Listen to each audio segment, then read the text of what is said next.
নমস্কার বন্ধুরা, আজকে অজানার অনুসন্ধান চ্যানেলে আমি আপনাদের যে অদ্ভুত 3টি জায়গার কথা বলবো তা শুনে আপনারা অবশ্যই অবাক হবেন। ভাবছেন তো কি এমন জায়গা এগুলো?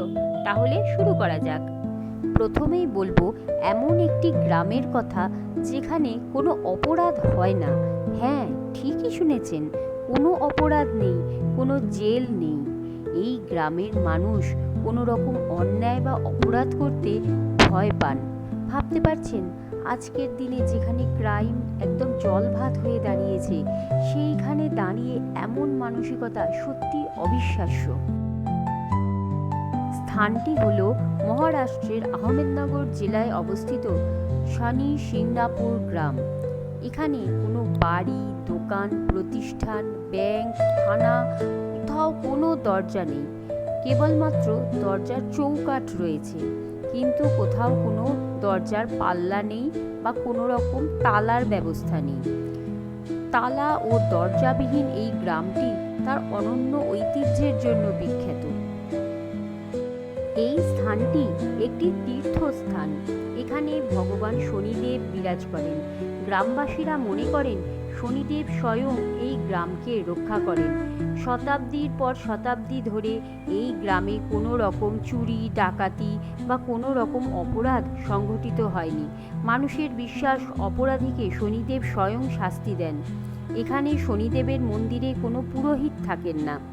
ভক্তরা নিজেদের মতো সরাসরি ভগবানের মূর্তিতে তেল ঢালেন ও পুজো করেন। তবে মূর্তি বলতে এখানে স্বয়ম্ভু বা স্বয়ং মাটির নিচ থেকে উঠে আসা একটি কালো পাথর রয়েছে। জানা যায় যে এক ভক্ত রাখাল স্বপ্নাদেশ পেয়ে ওই পাথরটি পুজো করতে শুরু করেন।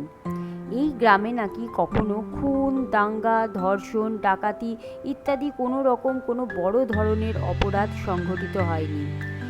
এই গ্রামের প্রত্যেক মানুষ পিতা, মাতা ও বয়স্কদের দেখাশোনা করেন। এই গ্রামে কেউ কখনো বৃদ্ধাশ্রমেও যান না। তবে 2010-11 সালে নাকি ছোটোখাটো চুরি হয়েছিল 2-1 বার, তবে অপরাধীরা ছিল বহিরাগত। এখানে কেউ কখনো থানায় অভিযোগ জানাতে যান না। মানুষের শনিদেবের প্রতি বিশ্বাস ও অটল ভক্তি এই স্থানটিকে এখনও রহস্যময় ও অনন্য ঐতিহ্যবাহী করে রেখেছে। এরপর যে স্থানটির কথা বলবো তা হলো মিজোরামের রাজধানী আইজল। অন্যান্য রাজধানী শহরের মতো অত্যন্ত ব্যস্ত ও সক্রিয় একটি শহর, তবে এর একটি ব্যতিক্রমী মানসিকতা রয়েছে। এখানকার নগর জীবন অত্যন্ত সংযমী। এখানকার বাসিন্দারা অত্যন্ত ভদ্র, শান্ত ও সংযমী হয়ে থাকেন। এই শহরটির কঠোর আইন শৃঙ্খলা এবং হর্ন না বাজানোর সংস্কৃতি একে অন্যান্য শহরের থেকে আলাদা করে তুলেছে। হ্যাঁ, ঠিকই শুনেছেন, রাস্তাঘাটে হর্ন না বাজানো এই শহরের একটি সংস্কৃতি। ভাবতে পারছেন, আজকের দিনে একটি কর্মব্যস্ত শহরের এই শান্ত ও সংযমী মানসিকতা? এর পিছনে রয়েছে মিজো সমাজের এক অনন্য সংস্কৃতি, স্বার্থহীনতা, বিনয় এবং নিজের আগে অপরের কথা ভাবা। আজকের পৃথিবীতে যে অসহিষ্ণুতার পরিবেশ, তার সম্পূর্ণ বিপরীতে এই শহর। যান চলাচলে শৃঙ্খলা, জনসচেতনতা, আইন ভাঙলে কঠোর ব্যবস্থা গ্রহণ ইত্যাদির ফলে এখানকার রাস্তাঘাট অন্যান্য শহরের তুলনায় অনেক বেশি শান্ত। যতই ব্যস্ততা থাকুক না কেন, এখানে চালকেরা দেরি হলেও হর্ন না বাজিয়ে নিজেদের পালা আসা পর্যন্ত অপেক্ষা করেন। হর্ন বাজানোকে এখানে অভদ্রতা হিসেবে দেখা হয়।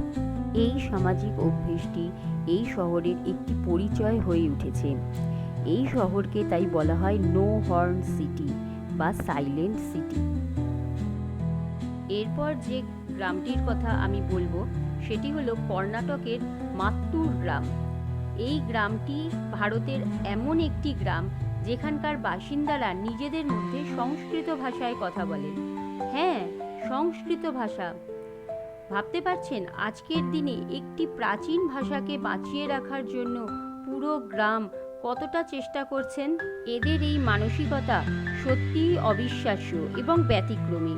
সারা পৃথিবী যখন নতুনত্বের পিছনে ছুটে চলেছে, সেখানে এই গ্রামের রীতিনীতি ও জীবনধারা প্রাচীন ভারতের সনাতনী ধর্ম ও জীবনশৈলীকে অনুসরণ করে চলেছে।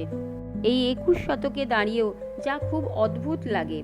শুধু কথাই নয়, এখানে সংস্কৃতে দোকানের নাম, দেয়ালের পোস্টার ইত্যাদিও লেখা হয়। এখানে বিদ্যালয় বা গুরুকুলে প্রথম ভাষা হলো সংস্কৃত। 10 বছর বয়স থেকে এখানে পড়ুয়াদের বেদ পড়ানো হয়। এই গ্রামে বসবাসকারীরা বেশিরভাগই হলো ব্রাহ্মণ সম্প্রদায়। তারা বেশিরভাগই কেরল থেকে এসেছেন।